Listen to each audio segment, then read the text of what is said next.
Ladies and gentlemen, welcome to...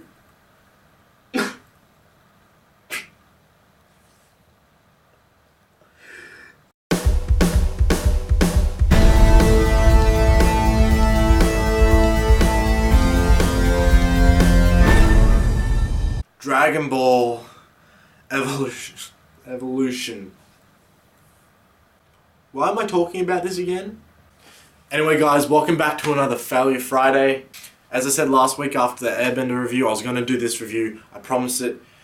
And here it is. Dragon Ball Evolution. Now when I saw the Dragon Ball Evolution previews, I thought what everybody else thought. Fuck.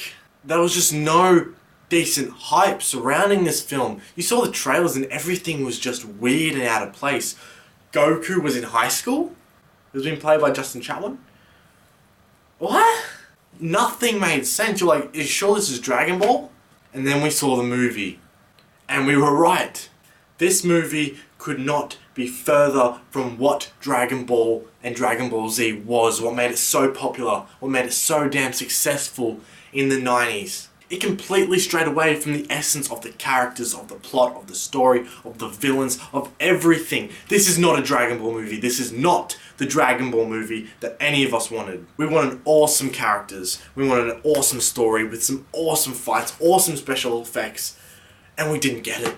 We got none of the above. The special effects were terrible. The fights were boring. In Dragon Ball, the fights are epic. You're on the edge of your seat. You want to see Goku win. You want to see the Z fighters win. In this movie, you don't give a fuck because it's so boring to watch. The special effects in the fight is terrible. The special effects in this movie during the fight scenes when they're trying to punch all fast and they just look like they're doing this. But just on fast forward. Alright, let's start with this movie. This movie starts with a prologue that has absolutely nothing to do with the lore or the characters or anything in Dragon Ball or Dragon Ball Z. There's no continuity. You don't know where this will take place in the series. I mean, at the start of Dragon Ball in the series, Goku is a child with a tail. He's got no communication with the outside world. He doesn't know what a female is. He doesn't know what a car is. He doesn't know what technology is. He doesn't know what any of it is. He thinks the Dragon Ball is his grandpa talking to him. But in this movie, no, that's too far-fetched. In this movie, Piccolo's an ancient evil that was sealed away, and because of the lunar eclipse, he's going to be freed, and Uzaru, I'm surprised I actually used that name, but Uzaru, who as every Dragon Ball fan knows is the great ape that Goku transforms into, is his sidekick. Stop right there. They've already fucked up this movie in the prologue. As soon as you saw that, you were going, oh God, what am I in for? And then we see Goku fighting with his grandfather, who is not even alive in the series. I'm sorry if I keep making references to the series. I know it's an adaptation, but adaptations, when you make changes to source material, it's gotta make sense.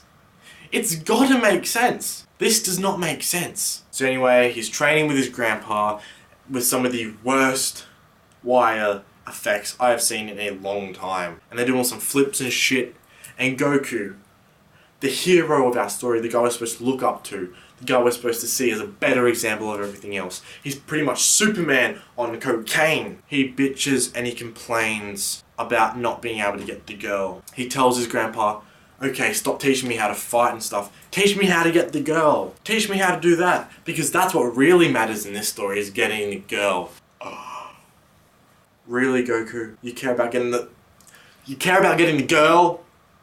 In the series, Goku didn't even know what a girl was. We were introduced to him not knowing what a girl was. Not knowing what the concept of a girlfriend was. Not knowing what the concept of marriage was. He agreed to marriage with Chi-Chi in this series when he didn't even know what it is. As we move along, we see Goku's in high school. Goku went to school. This is the kid in the series who didn't even know what a fucking car was, but he's going to high school. So you know there's going to be this bullshit, cliche, high school dialogue and love interest. That is exactly what this movie gives us. It gives us Chi-Chi as the hot chick that he's trying to impress. It gives us the cliche bully that Goku's going to try and beat out. These bullies are retarded.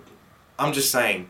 2 times in these opening sequences, they try to murder Goku. I don't know what high school you went to, but for me, if there was a bully, they weren't trying to murder the people they were bullying. And They even come up with a pet name for him. Ready? Ready? Giku. Really? Giku?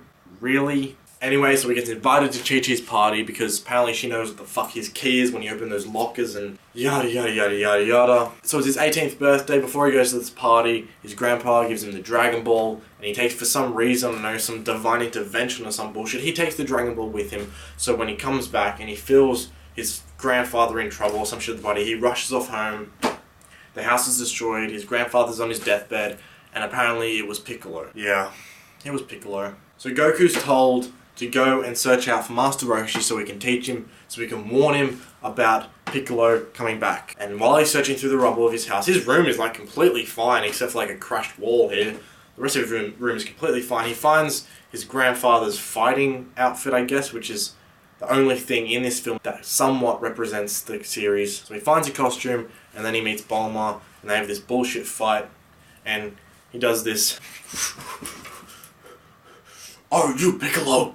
Did you kill my grandfather? What is with the acting in this movie? Could they really find no one better to portray the lovable, the kind-hearted, the light-hearted Goku? You know, the guy who never wants to fight. He uses fighting as, you know, last resort. But in this film, he is so stoic, so emotionless, so angry all the time. Where's the lovable Goku that everybody just loves and wants to be around? Where did that guy go? Because he is not in this movie. That is not Goku. This is not Dragon Ball. This is Dragon Ball Evolution, which is not a spin-off of Dragon Ball. They came up with the title thinking no one would think it's Dragon Ball, and then they put someone called Goku in it. This is not Dragon Ball. You know what's really funny? You know how in the show Bulma had, you know, full green hair, and she was really lighthearted, she was really funny, she was really annoying, she took everything lighthearted, you know, her wish in the series was for a boyfriend. Her one eternal wish was for a boyfriend. What is it in this movie? Fame and fortune. You know, which she already has because she's the daughter of one of the world's biggest scientists. So anyway, instead of the green hair, they give her this green little thing in her hair, I guess, which is, you know, which means you're supposed to go, that's Bulma, I guess. And they didn't keep the whole clumsy, funny, comic relief character as they did. They made her a weapons expert with like laser guns and shit and all this other stuff, and she's like a marksman expert and shit. Because, you know, apparently Goku can't be a badass because apparently Goku's not the one who's going to be able to protect them. It's going to have to be Bulma. Then we get some other stuff about Piccolo, and Mai's with him. Why is Mai with him? I mean, sure, Mai followed Piccolo at some point in the series, but that's only because the person she was following, Emperor Pilaf, was following Piccolo. Specifically, those two had no connection in the series, so my question is, why is she here? Is it that hard for Piccolo to find the Dragon Balls himself? Which wouldn't make sense in the first place, because when she goes down to get a Dragon Ball and destroys this town and shit, Piccolo comes down anyway and gets it. Why is she in this movie? Ah, wait. It's to have that triangle thing towards the end of the movie with Chi-Chi, and when she turns into Chi-Chi and Goku doesn't know which one's which and shit. Well played. So we meet Master Roshi, and honestly, I did not have the biggest problem with Master Roshi. He captured the whole, I'm the best in the world, and the whole perverted thing and all that sort of stuff, which I didn't mind. What I did mind though was the conflict between Goku and Master Roshi, because once again, Goku spits out some of the worst dialogue readings I have ever seen in my life. They have this bullshit fight that Yoshi wins by doing the crane kick or some shit, you know, and he beats Goku. And then Goku gets up and he's like, now I'm going to end this. Oh god. So anyway, they explain to Master Roshi what's going on. They explain that Piccolo's returned, and they explain that he knows Gohan and all this bullshit. So he's like, alright, I'll train you while we go collect the Dragon Balls. Where the fuck's Krillin? Goku's best friend in the entire series. Where is he? No, we don't have time for a bald midget, alright? He's just gonna die the entire time. Let's get Yamcha instead. While they're searching for the Dragon Balls, they get captured in this trap by Yamcha that he set up. So he sets up this trap in the desert that they fall into. And then, you know, he's going to ransom them out, I guess? But then while they're just chilling there trying to figure out a way to get out, and they don't have any money, so Yamcha's not letting him out. So while Roshi tells the story of the monologue, which we've already heard at least 2 times in this film, and he explains it again to Bulma and Goku, who should already know to a certain extent, or at least Goku should. Once that's done, and Yamcha makes a quick comment about how he seems like a stupid old man, Master Roshi just floats out of the little hole they're in, intimidates Yamcha, and now they're gonna get out, and now Yamcha's willing to help them. And that's how they get the 4 of them together. Anyway, this movie just goes on, and then they go back to this little temple thing. Oh, don't forget they stop midway so that him and Chi-Chi can have this sort of connection thing going on, and how she's gonna fight in the tournament, and how Chi-Chi's a fighter. Woo! So anyway, they go up to this temple where Master Roshi explains to the elder monks or some shit about the whole Piccolo situation, how they're going to try and capture him again, and all that's going on. And then Chi-Chi turns up there for some weird reason. And here we go, guys. The moment that we all wanted to see, you know, the moment that Goku's going to learn the Kamehameha wave from Master Roshi. It's completely out of place. It doesn't belong in this situation, doesn't belong in this film, but they're going to use the Kamehameha wave in this film, and they're going to do it right now. He's going to teach him, and you know that Master Roshi's going to show him, and Goku is just going to unleash one thing, just like in the series. Just like he learns it straight away, and Master Roshi's going to be like, fuck yeah. You know it. You know it's going to happen. You're just waiting for it. And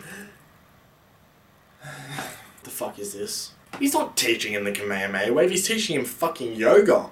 He's telling him to do all this shit.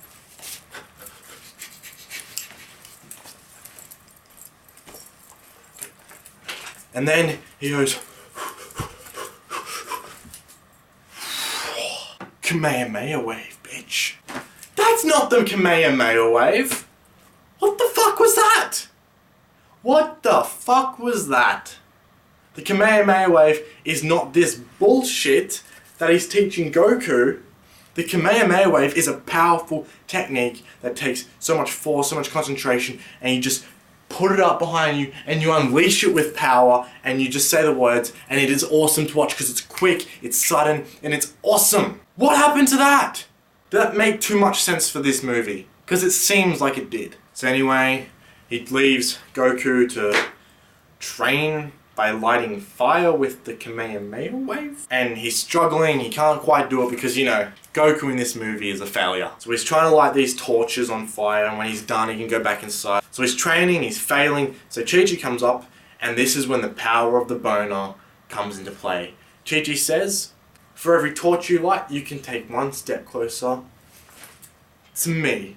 And so the power of the erection takes place, and he lights one like that, just like that.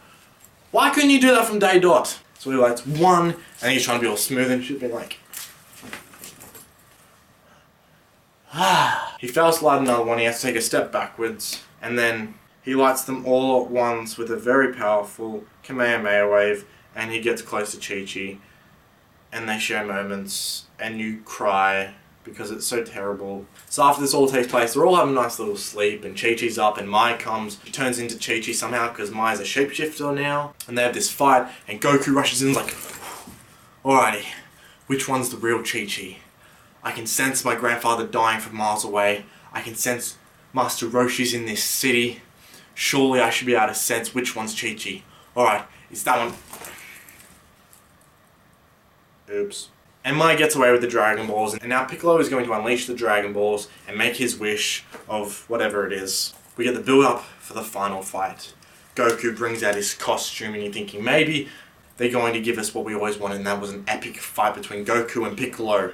Maybe they can do it right, maybe they can do it justice. That's all I care. I don't care about the plot conveniences, I don't care about all the bullshit, I don't care about how little it has to do with Dragon Ball. Just give me something good to look at right at the end. No, they don't. And so Goku, the eclipse happens, Goku looks at it, and he turns into Uzaru. In the anime, Goku turns into an ape at the side of the moon. Not some eclipse bullshit that happens once every century, or whatever it was.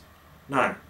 At the side of the moon, that's when it happens. So anyway, he transforms into Uzaru, and he's got no control, and he's gonna waste Yamcha, and he's like choking Master Roshi or some shit. Roshi tries to talk some sense into it, and so Goku humbles down, and he's able to control the inner beast, and he turns back into Goku. Fuck me.